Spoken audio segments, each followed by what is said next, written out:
It was like a really big thing, that ordeal I had to go through, but I was working with very vulnerable people who were immunocompromised, and everyone seems to be terrified online and in person, and saying things like, you start to see the divides between anti-vaxxers versus vaccinated, and what the so-called culture wars were just being stoked at that time, and then George Floyd's murder ramped that up again.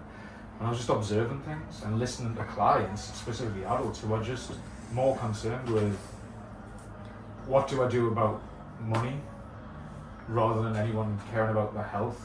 Yeah. And this narrative in the media about, well, we have to get back to work because the economy's going to suffer, and there was just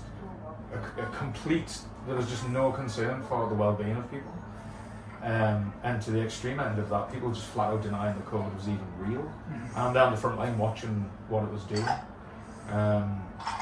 So it was just kind of my response, rather than I was hearing people could sink into conspiracy theories, I just sank into notes. Yeah. Yeah. I'll try and make sense of this my way.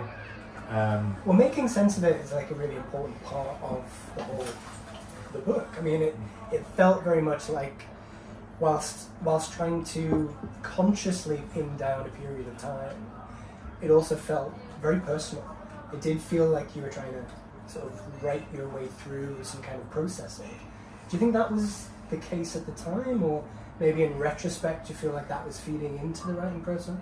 Yeah, because I'm encouraged by clinical supervisors to write reflective notes. Sure.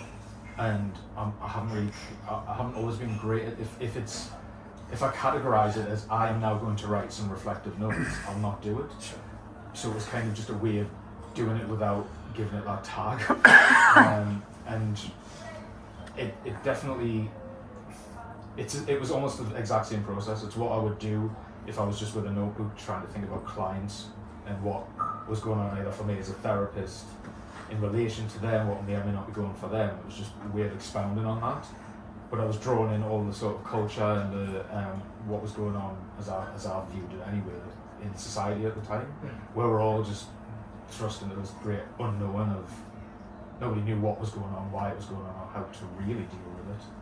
And sadly, I think the sense I could make through that lens of the training I was having was that you will often opt, you'll go the fear-based route to make sense of it. So rather than, case in point would be like vaccinations, if you present with all this scientific information, but